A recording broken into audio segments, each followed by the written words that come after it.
Manipur News channel na mayam taram oksari loina ngasi maru pau pijuri. Afaba makali kulai paidana chatluba kuki jogi me ani Chuchampur District Police na phare. Chuchampur District Police na district asigi mafam amada afaba makali kulai sing yandana chatpa social media da viral oikiba video amagi matang da kupna thijalu matungda kulai sing paidana social media da viral oiriba video ada yariba kuki jogi na ani police na phatpa ngamkhre. Police na pharaba kuki jogi me ani adudi Lamswalan Tombing Sahi Kun Mapan amasung Chinsolung Sahi Kuntra Makoi Animak Chuchampur District ki ngautani Makoi ani nangarang numit yung bumatung Chuchampur District ki New Lamkada laiba Jamsuwan amasung Sahi Lamkai da bom pokai ki bathodok thokraba matung Chuchampur District Police na phaba ngamkhibani hairi Makoi animak police custody da makata na ligen gi action lokona ba thamkhre amaromda Chuchampur District Police na WhatsApp group channel link sing da kanglup masel kanaba yaba pausing thagatuna mipain hanba amadi public ta akaya piba sing mathakta FIR register tokre hairi makhata ba update ta curfew loktoktuna tingbu thamkre Urkhul district ki Sangching village amasung Lureifung Tangkhul gi khunja masel lamgi wahaudagi ngarang khana chenabagi thodokta Sangching khuldagi chahi kuntra taru suraba nupa ama lekhidabo lena khunja manga sopan nangkiba aduga mai lena Urkhul district administration na BNSS ki section chama pu hundegi subsection amagi makada khul ani asida public curfew thamduna mi punbagi athingba thamkre source amagi matung ina hairiba khul ani asigi khunja singna ngarang numit yengbu matung pu ani rom tarakpada lamgi wahodagi khunja masel marakta khatnaba toktuna khana chenaba horokibani khana chenabai thodo aduda Sangching khuldagi Ramyon RK sei kontra taru apokwa Ramlung RK Yamathi na soktuna Urkhul district hospital da lakana matung lekhidre hairi tado aduda soklaba miyasing adudi Sangching kuldagi Aaron RK sei kontra taru Joseph RK sei Yankai Mari amasung Peter RK sei 102 aduga Lungreifung Tangkhul kuldagi soklaba Rizos RK sei kontra Mari Ningsang RK sei hongphuni hairi thodo asi tokra matung ngarang nutil pung ani dagi hogdana Additional District Magistrate Poli Makanna Official Order ama thoktuna BNSA gi section chamaga hongphungdagi subsection amagi makada khul ani asida public curfew thamduna mi punmagi athingba thamkre hairi order adada khul ani maki khonjasingna makoi gi mayumsingda leidana thabak taramsing tawada yumlonariba khonjasingda akaiba piroidabani hairi masiga loyana khul ani makta district administration na pamdo thodu makata na toktanaba akanba security station thorang lokoi kri hairi makata ba update amada lan asida pikpa phurup singda victim ohenduna usin chinjana bu kuki singna honari hira kabui sahi kya sangna kuki singna iramda masegi yelomi singbu utana honadana lakhi masegi saruk ama oina yelomi yak salai leiba lamdam sigi phurup macha singbu kuki phurup ni haina document kya phongwada natana nung stone phawa yungduna lakli masida natana Kangpowi district manungda laiba Kom Liang Mai Purum Kharamna singbu Kharama sing gi kul singda kuki village ni haina document semduna center da thabada natana lam asida namduna yahonabagi thoksil sindra lakli khoigi pandamasi Manipur da machetana tugaina bar lan asida api purup sing asibu victim ohenduna usin chinjanaba honabani haiduna Indigenous Pillar Construction Committee ki chairman Federation of Haumi gi Vice President K. Hira Kabui na phungtorakli hiram asiga mai lena ngasi Kabui lakai da leiba Federation of Haumi gi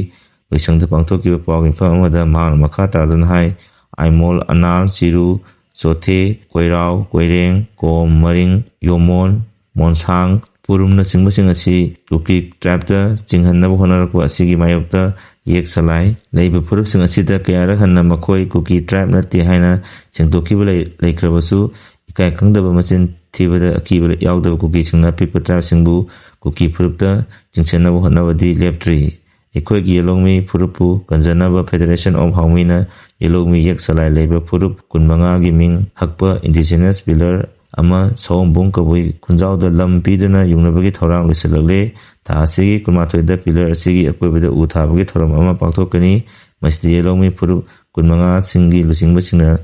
singda natana BIP sing Naga People's Organization CSO na singba saruk yagani masida lamdam asigi miyang su saruk yabiyu mana hai Indigenous Pillar asida sahi sa kaya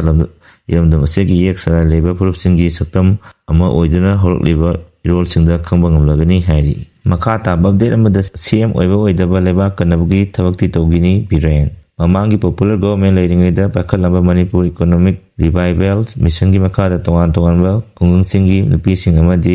ꯌꯨꯠꯁꯤꯡꯅ ꯄꯨꯊꯣꯛꯄ ꯄꯣꯠꯊꯣꯛꯁꯤꯡ ꯑꯁꯤ ꯍꯥꯟꯅꯒꯤ chief minister and ꯕꯤꯔꯦꯟꯒꯤ ꯂꯨꯋꯥꯡꯁꯥꯡꯕꯝꯗ ꯂꯩꯕ ꯌꯨꯝꯗ ꯂꯥꯛꯇꯨꯅ ꯈꯨꯗꯣꯜ ꯇꯝꯈ꯭ꯔꯦ꯫ ꯈꯨꯗꯣꯜ ꯇꯝꯕ ꯂꯥꯛꯈꯤꯕ ꯈꯨꯟꯖꯥꯁꯤꯡ ꯑꯗꯨꯗꯤ ꯈꯥꯡꯉꯕꯣꯛ, ꯄꯥꯡꯒꯩ, ꯀꯨꯝꯕꯤ, ꯃꯣꯡꯁꯥꯡꯒꯩ, ꯋꯥꯡꯉꯨ, ꯇꯦꯔꯥꯈꯣꯡ, ꯇꯣꯡꯂꯥꯎꯕꯤ, ꯂꯩꯁ꯭ꯔꯝ ꯔꯤꯂꯤꯐ ꯀꯦꯝꯞꯁ, ꯁꯥꯏꯇꯣꯟ IDP, ꯅꯣꯡꯄꯣꯛ ꯀꯛꯆꯤꯡ, ꯋꯥꯏꯇꯣꯟ, ꯃꯌꯥꯡ ꯏꯝꯐꯥꯜ, ꯁꯦꯛꯃꯥꯏꯖꯤꯡꯅꯆꯤꯡꯕꯁꯤꯡꯅꯤ꯫ ꯍꯥꯟꯅꯒꯤ ꯆꯤꯐ ꯃꯤꯅꯤꯁꯇꯔ ꯑꯦꯟ ꯕꯤꯔꯦꯟꯅ ꯈꯣꯡꯊꯥꯡ ꯑꯁꯤꯗ ꯑꯄꯦꯟꯕ